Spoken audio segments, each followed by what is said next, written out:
ये जो बार बार एक नरेटिव बनाया गया कि साहब भारत जो है वो 1000 साल से गुलाम है, ये नरेटिव भी भारत के इरफान हबीब और रोमिला थापर ने बनाया और इस देश के मुसलमानों ने बनाया कि कॉन्स्टेंटली इस पूरी कम्युनिटी को एहसास कमतरी में रखो, इंफिनिटी कॉम्प्लेक्स में रखो।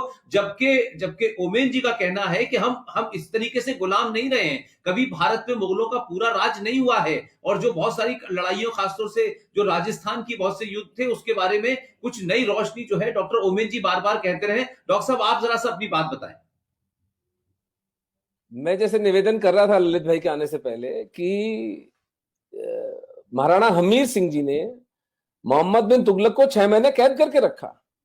इसी तरह महाराणा कुंभा ने मालवा के सुल्तान महमूद खिलजी को 6 महीने अपने यहां पर कैद करके रखा। महाराणा सांगा ने दिल्ली के सुल्तान इब्राहिम लोदी को जूते मार के गागरोन के युद्ध में पराजित किया। ऐसे दर्जनों युद्ध हुए जहां हिंदू राजाओं ने इन इन मलेच्छों को पराजित किया। और अगर सबसे प्रामाणिक बात जो कि हमसे बिल्कुल ही छुपा दी गई है, 7वीं शताब्दी में पहला इस्लामिक अटैक भारत पर हुआ मोहम्मद बिन कासिम के द्वारा, जब राजा दाहिर को मारा गया। हिंदू जनमानस के लिए ये बात अकल्पनीय थी कि किसी हारे हुए राजा की बेटी को दूसरा राजा भोगदासी बनाकर ले जाएगा। सेक्स स्लेवरी हमारे चित्त में थी नहीं, लेकिन जब लोगों ने देखा होते हुए तो राजा दाहिर का बेटा भागकर महाराणा बाप्पा रावल चित्तौड़ के पास गया और उसने जब उनको कहानी सुनाई तो बाप्पा रावल को तुरंत समझ में आया कि ये जो मलेच्छों का टोला है, ये जो है इससे नॉन नेगोशिएबल है पीस। उन्होंने तुरंत प्रतिहार राजाओं के साथ और गुजरात के राजाओं के साथ एक हिंदू फ्रंट बनाया। ये मैं 7वीं शताब्दी की बात बता रहा हूं आपको, आज से 1300 साल पहले। जोधपुर के पास अरब सेना का और राजपूतों की, हमारी हिंदू सेना का संघर्ष होता है। अरब खुद अपने एनल्स में लिखते हैं, हमें सर छुपाने की जगह नहीं मिली, वो नरसंहार किया राजपूतों ने हमारा। और महाराणा बाप्पा रावल ईरान तक उसको छोड़कर आए थे, पीटते पीटते मोहम्मद बिन कासिम को। आते वक्त अफगानिस्तान में सलीम नाम का एक राजा बिठा दिया था इन लोगों ने, तो उसको हटा के अपने भतीजे को वो वहां पर राजा बनाकर आए। हर 100 किलोमीटर पर राजपूतों की चौकियां बिठाते आए। उसका प्रमाण ये है, 7वीं शताब्दी से लेकर 1192, 500 साल तक भारत इस्लामिक आक्रमणों से बचा रहता है उन चौकियों के कारण। राष्ट्रपिता का हुनर होते, राष्ट्रपिता बाप रावल थे इस देश। तो उस समय में जब कोई संचार माध्यम नहीं था, कुछ नहीं था, 500 साल तक हम सुरक्षित रहे उस महापुरुष की वजह से। और उसके बाद समर सिंह, महाराणा हमीर, महाराणा लाखा, कुंभा, सांगा, प्रताप, करण सिंह और राज सिंह, यानी पूरे हिंदुस्तान का जो राज परिवार है मेवाड़ का, मैं चुनौती देता हूं, पूरे मानव इतिहास में आपको ऐसा उदाहरण नहीं मिलेगा जो 1000 साल तक, 7वीं से लेकर 17वीं शताब्दी तक, महाराणा राज सिंह जी तक 1000 साल तक इस्लाम से खुली चुनौती ली है। जिस परिवार ने, एक परिवार ने, एक सिसोदिया परिवार ने 1000 साल तक, देखिए राजा भिड़ते हैं, जियो पॉलिटिक्स बदलती है, हार जीत तो होती है, युद्ध तो हारता है आदमी, युद्ध जीतता भी है। मैं जो एक पुस्तक लिख रहा हूं, मेवाड़ के महाराणा और उनका इस्लाम से प्रतिरोध, उसका शीर्षक है।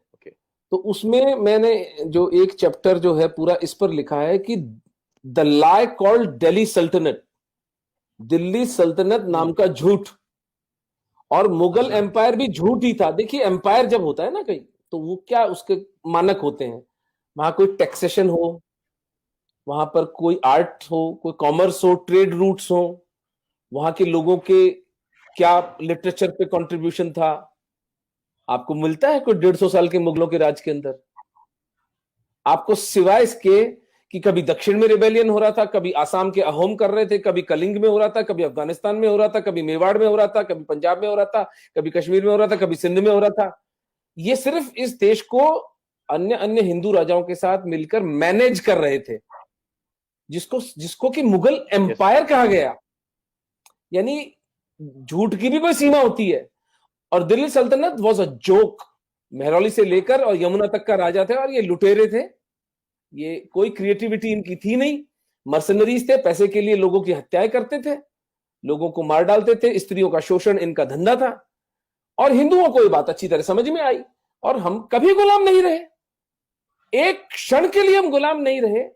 क्योंकि यदि अगर हम गुलाम 10 साल के लिए भी एक छत्र राज हो जाता इनका, तो एक भी हिंदू नहीं मिलता सर यहां पर।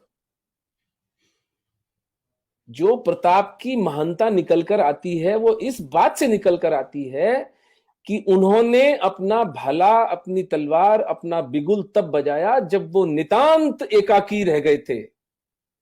ईडर, आबू, बांसवाड़ा, डूंगरपुर, मालवा, आसपास के सब राज्य अकबर के समर्पण कर चुके थे, एक प्रताप नहीं झुके।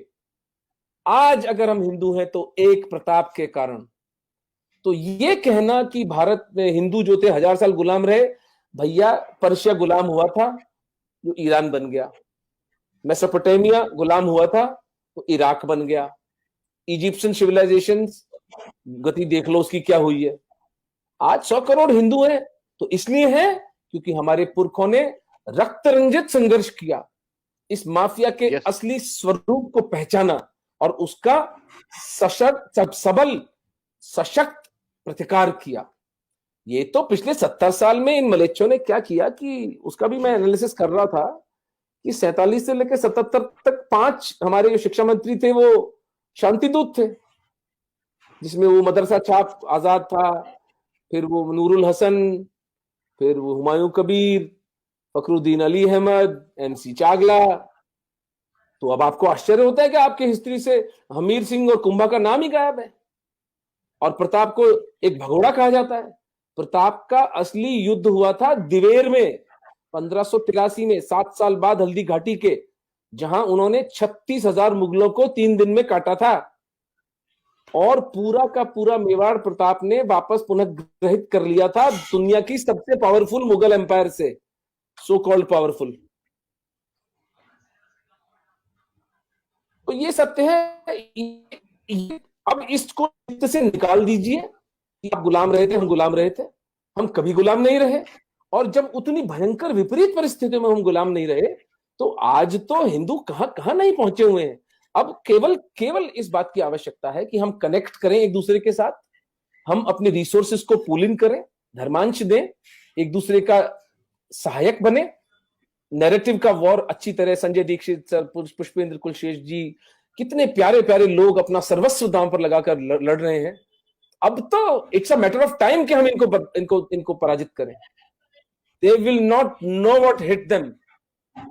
इनका खेल पूरा का पूरा समाप्त हो चुका है।